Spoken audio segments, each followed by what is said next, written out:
हजरत फारूक आजम रदी अल्लाह ताला अन्हु की जात, इस्लाम की वो अजीम जात है। हजरत फारूक आजम, नबी करीम अलैहिस्सलाम ने फरमाया मेरा उमर वो है जिसकी जुबान पे हक बोलता है। क्या बोलता है? क्या बोलता है? और दूसरी मुझे ये बताएं कि जो वजीर होते हैं वो फकीर के होते हैं कि बादशाह के होते हैं? जी सारे बोलिए। आज आप थोड़े ढीले ढीले हैं, कोई मसला तो नहीं है? तो फिर बोले वजीर किसके हैं? बादशाह के। रसूलुल्लाह ने क्या फरमाया? फरमाया मेरे दो वजीर जमीन पर हैं, दो आसमान पर। सोनिया जमीन पर वजीर कौन है? फरमाया एक का नाम अबू बकर है, एक का नाम अबू बकर खलीफा बिला फसल, हजरत सैयदना अबू बकर सिद्दीक है। बादल अंबिया में तहकीक वो अबू बकर सिद्दीक। सोनिया दूसरा कौन है? फरमाया दूसरे का नाम उमर फारूक है। ये दोनों मेरे वजीर हैं, दोनों मेरे वजीर हैं। और रसूलुल्लाह की बादशाहत कब तक है? जी कयामत तक। तो अगर बादशाहत कयामत तक है तो फिर वजारतें भी तो कयामत तक मौजूद है ना। ये हो सकता है कि बादशाह हो और वजीर ना हो? फरमाया मदीने वाले की रियासत, मदीने वाले की सल्तनत, मदीने वाले का हुक्म कानून, मदीने वाले की बादशाहत कयामत तक है, तो फिर वजीरों की वजारत भी कयामत तक मौजूद है। तभी तो गोरडे के ताजदार ने कहा नाम आने से अबू बकर उमर का लब पर। अरे क्यों बिगड़ता है वो पहलू में सुलाए हो, वो पहलू में सुलाए हो। आज भी जो रसूलुल्लाह के साथ लेटे हैं वो कौन है? जी रसूलुल्लाह के साथ कौन है?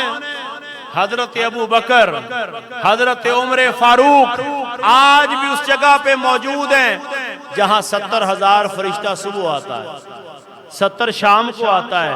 वाह उमर तेरी अजमतों पे कुर्बान जाऊं, तेरी शानों पे कुर्बान जाऊं, तेरे गर्दे राह को अपनी आंखों का सुरमा बनाऊं कि मदीने वाले की गुलामी में ऐसा आया कि रसूलुल्लाह ने दोनों के बाजू पकड़ के इरशाद फरमाया, फरमाया दुनिया की यारियां टूट जाएंगी, संगतें खत्म हो जाएंगी।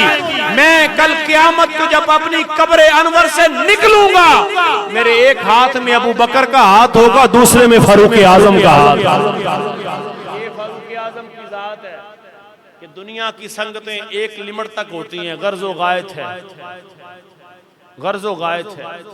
एक वक्त तक दोस्तियां हैं, फिर यराने खत्म, बास की कब्र तक होती हैं, उसके बाद यराने खत्म।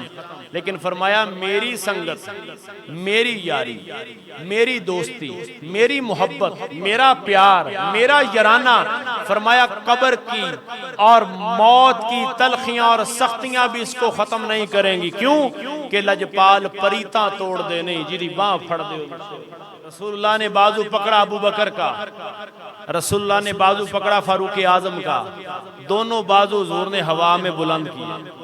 हवा में ये अलामत भी होती है, यकजहती की अलामत भी है। इसका माना ये भी बनता है कि जो अबू बकर का दुश्मन है मदीने वाला भी उससे नाराज है, और उमर वो है जिसका बाजू रसूलुल्लाह ने पकड़ा है, और जो उमर फारूक का मुनकर है मदीने वाला भी उससे बेजार है। याद रखना कयामत तक रसूलुल्लाह ने दोनों के बाजू पकड़ के बुलंद किए।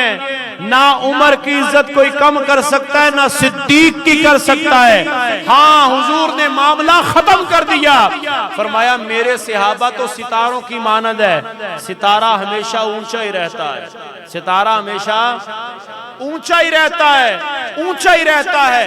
अब कोई बंदा आसमान की तरफ मुंह करके थूकना चाहे तो थूक किधर आएगा? अपने मुंह पर। फिर मुंह पर थूक ऐसा आता है कि चेहरे का नूर भी जाता है और अकल की फहम फरासत भी जाती है।